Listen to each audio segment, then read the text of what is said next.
अपराजिता की सारी उम्मीदें खत्म हो जाती है। हालांकि उसे ये कहीं ना कहीं पता चल भी जाता है कि विवान के साथ मिल करके आराध्या चाल कौन सी चल रही है और ये स्टोरी लाइन को काफी कॉम्प्लिकेटेड बनाती है जो काफी मजेदार है। तो अगर बात करें एपिसोड की स्टार्टिंग है तो ये ऑफिस होती है। फिलहाल अपराजिता चाहती है कि रक्षित से मिल करके अपनी गलतियों के लिए माफी मांग ले, जो चीजें हुई उस चीज को शायद भूल करके आगे बढ़ सकते हैं। लेकिन अपराजिता के लिए तो उसके दिल में कोई प्यार है नहीं, वो उसे ऑफिस से भी निकालता है, दिल से भी निकालता है। लेकिन कहीं ना कहीं इरा इस चीज का फायदा उठाती है, तो अपराजिता उसे कन्फ्रंट भी करती है कि आपसे प्यार है नहीं और आपसे अच्छी दोस्ती है, तो आपको जलन होती है मुझसे।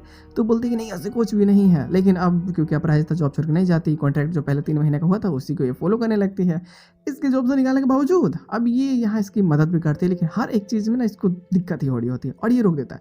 अब इसे जलाने के लिए वो बार बार ईरा के करीब जाने लगता है और ये चीज़ें कहने को उसे बहुत ज़्यादा परेशानी देती है अपराजिता को। लेकिन वहाँ से भी उसे पता चलता है कि कैसे आराध्या इसके पीछे पड़ी हुई है, बार बार फ़ोन कर रही है और शादी भी मतलब पहले तो वो एंगेजमेंट की बात बताई नहीं थी, बाद में बताई भी तो थोड़ा सा दूध में पानी मिला करके। अब ये सारी चीज़ें जब जान जाते हैं अपराजिता बहुत गुस्सा करती है कि ये कौन सा चाल चल रही है। एक तरफ रोहन को बर्बाद कर रही है, दूसरी तरफ ये पैसों की लालच में ये विहान शादी करना चाहती है, खींच के लगाती है कान के नीचे और बताती है कि तुम ये क्या कर रहे हो, तुम मेरे लिए शादी नहीं तोड़ी थी, तुम जानबूझ करके कर रही हो, तुम मेरे सपोर्ट में नहीं थी।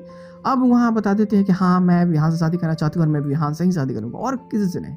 अब यहाँ अपराजिता समझ जाती है कि ये मतलब अब और इज्जत की सत्यानाश कराएगी, जो पहले हम लोग सुन क्या है ना, अभी कम है, अभी और कथा सुनना है यहाँ पे। अब इसको लगता है कि यार कुछ तो करना पड़ेगा, सारी चीज़ जल्द से जल्द ठीक करनी होगी। तो ये काफ़ी सारे ऐसे छोटी छोटी चीज़ें करती है जिससे कि शायद रक्षित की नज़रों में आ सके और पहले उसकी माँ से मिल करके शायद सारी चीज़ें ठीक करने की कोशिश करे। लेकिन ईरा और उसकी माँ से ये लोग पूरी प्लानिंग बना कर रखे होते हैं। अपराजिता को कैसे भी करके घर तक नहीं पहुँच देना है, सुधा से नहीं बात करने देना है और ना ही रक्षित के करीब आने देना है, क्योंकि इनको पता होता है कि अगर ये एक बार बात कर ली या फिर एक बार ये करीब चली गई तो सारी चीज़ें ठीक हो जाएगा।